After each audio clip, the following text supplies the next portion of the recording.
Good morning, friends. We're on chapter 15. I went to Christmas Eve services with the Wheelers at the United Methodist Church of Farbrook. I asked Nancy if I had to meet the minister. "Are you kidding?" she said. "The place will be mobbed. He doesn't even know my name." I relaxed after that and enjoyed most of the service, especially since there wasn't any sermon.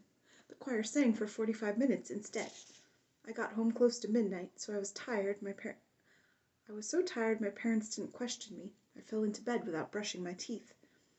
"Are you there, God? It's me, Margaret. I just came home from church. I loved the choir. The songs were very beautiful. Still, I don't really feel you, God. I'm more confused than ever. I'm trying hard to understand, but I wish you'd help me a little. If only you could give me a hint, God. Which religion should I be?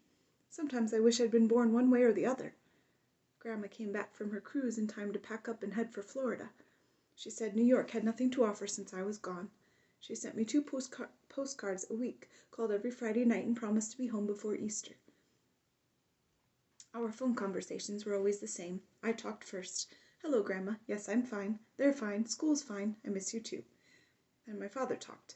"Hello, Mother. Yes, we're fine. How's the weather down there?" "Well, it's bound to come out sooner or later. That's why they call it the Sunshine State." Then my mother talked. "Hello, Sylvia. Yes, Margaret's really fine. Of course, I'm sure. Okay, you take care too." Then I talked a second time. "Bye, Grandma. See you soon." During the second week in January, Mr. Benedict announced that the 6th grade girls were going to see a movie on Friday afternoon. The 6th grade boys were not going to see the movie. At that time, they would have a discussion with the boys' gym teacher from the junior high. Nancy passed me a note. It said, "Here we go, the big deal sex movie." When I asked her about it, she told me the PTA sponsors it, and it's called What Every Girl Should Know. When I went home, I told my mother, "We're going to see a movie in school on Friday." "I know," my mother said. "I got a letter in the mail. It's about menstruation." I already knew all about that. "I know you know," my mother said, "but it's important for all girls to see it in case their mothers haven't told them the facts." "Oh." On Friday morning there was a lot of giggling. Finally at 2 o'clock the girls lined up and went to the auditorium. We took up the first 3 rows of seats. There was a lady on stage dressed in a gray suit. She had a big behind. Also she wore a hat. "Hello, girls," she said. She clutched a hanky, which she waved at us sometimes. "I'm here today to tell you about What Every Girl Should Know. Brought to you as a courtesy of the Private Lady Company. We'll talk some more after the film." Her voice was smooth, like a radio announcer's. And the lights went out and we saw the movie. The narrator of the film pronounced it as menstruation. "Remember," the voice said, "it's menstruation." Gretchen, who was next to me, gave me a kick, and I kicked Nancy on the other side. We held our hands over our mouths so we wouldn't laugh. The film told us about the ovaries and explained why girls menstruate. But it didn't tell us how it feels, except to say that it is not painful, which we knew anyway. Also, it didn't really show a girl getting it. It just said how wonderful nature was and how we would soon become women and all that. After the film, the lady in the gray suit asked if there were any questions. Nancy raised her hand, and then Gray Suit called on her. Nancy said, "How about Tampax?" Gray Suit coughed into her hanky and said, "I don't advise internal protection until you are considerably older." Then Gray Suit came down from the stage and passed out booklets called What Every Girl Should Know. The booklet recommended that we use Private Lady sanitary supplies. It was like one big commercial. I made a mental note never to buy Private Lady things when and if I ever needed them. For days after that, whenever I looked at Gretchen, Nancy, or Janie, we'd pretend to be saying menstruation. We laughed a lot. Mr. Benedict told us we'd better settle down since we had a lot to learn before we were ready to be in the 7th grade. 1 week later, Gretchen got it. We had a special PTS that afternoon. Meeting that afternoon. "I got it last night, can you tell?" she asked us. "Oh, Gretchen, you're lucky," Nancy shrieked. "I was sure I'd be first. I've got more than you." "Well, that doesn't mean much," Gretchen said knowingly. "How did it happen?" I asked. "Well, I was sitting there eating my supper when I felt like something was dripping from me." Go on," Nancy said. "Well, I ran to the bathroom, and when I saw what it was, I called my mother." "And?" I asked. "She yelled that she was eating." "And?" Janie said. "Well, I yelled back that it was important." So, Nancy prompted. "So, she came and I showed her," Gretchen said. "Then what?" Janie asked. "Well, she didn't have any stuff in the house. She uses Tampax herself. So she had to call the drugstore and order some pads." "What'd you do in the meantime?" Janie asked. "Kept a washcloth in my pants," Gretchen said. "Oh, you didn't," Nancy said, laughing. Well, I had to, Gretchen said. Okay, so then what? I asked. Well, in about an hour the stuff came from the drugstore. Then what? Nancy asked. My mother showed me how to attach the pad to my underpants. Oh, you know. Nancy was mad. Look, Gretchen, did we or did we not make a deal to tell each other absolutely everything about getting it? I'm telling you, aren't I? Gretchen asked. Not enough, Nancy said. What's it feel like? Mostly I don't feel anything. Sometimes it feels like dripping.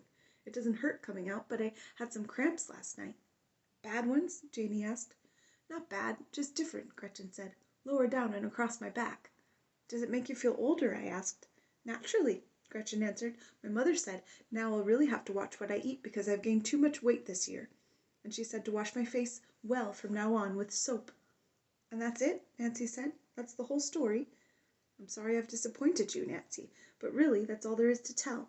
Oh, one thing I forgot. My mother said I may not get it every month yet. Sometimes it takes a while to get regular. Are you using that private lady stuff? I asked. No, the drugstore sent teenage softies. Well, I guess I'll be next, Nancy said. Janie and I looked at each other. We guessed so too.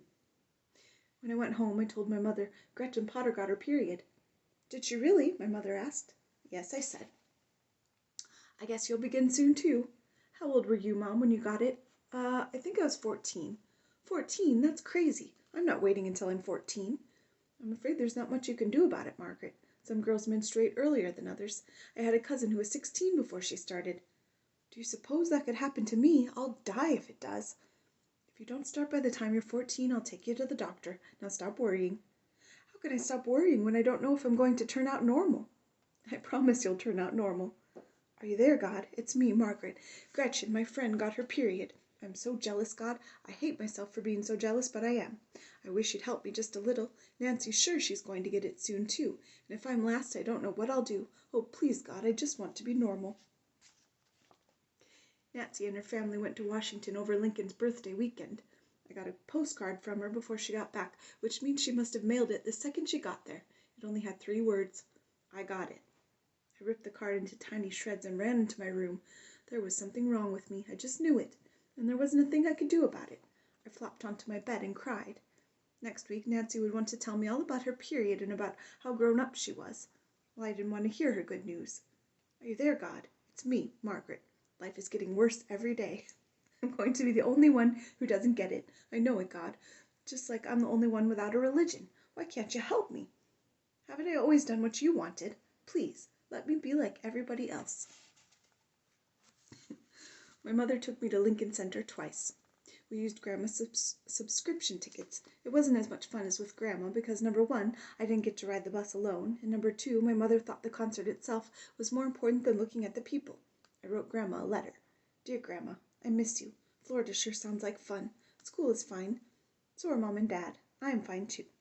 I've only had 1 cold so far and 2 viruses. One was the throwing up kind. I forgot to tell you this over the phone. But when we went to Lincoln Center, there was a slush all over the place, so I couldn't sit by the fountain. I had to wear boots, too, and my feet sweated during the concert. Mom wouldn't let me take them off, the way you do. It snowed again yesterday. I'll bet you don't miss that, do you? But snow is more fun in New Jersey than in New York. For one thing, it's cleaner. Love, Margaret. Grandma wrote back. Dear Margaret, I miss you, too. Thank you for your nice letter.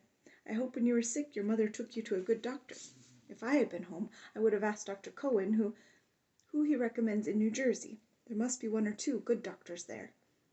You probably caught cold because you kept your boots on at Lincoln Center. Your mother should know better. From now on, take off your boots the way we always do, no matter what your mother says. Only don't tell her I said so. I met a very nice man at my hotel. His name is Mr. Binneman. He comes from New York, too. We have dinner together and sometimes see a show. He is a widower with 3 children, all married. They think he should get married again. He thinks he should get married again, but I am not saying anything. I hope your mother and father will let you come stay with me during spring vacation. Would you like that? I'm writing a letter to ask their permission. Be careful and dress warm. Write to me again. All my love, Grandma. Dear Grandma, Mom and Dad say I can probably visit you during spring vacation, but that it's too soon to make definite plans. I'm so excited I could die. I'm counting the days already. I've never been on a plane, as you know, and Florida sounds like so much fun. Also, I want to see what's going on with you and that Mr. Binneman. You never tell us a thing when you call. I am fine. The snow melted. Mom is painting a new picture. This one is of apricots, grapes, and ivy leaves. Did I tell you my friends Nancy and Gretchen got their periods? See you soon, I hope. Love and kisses, Margaret. Have a good day, friends.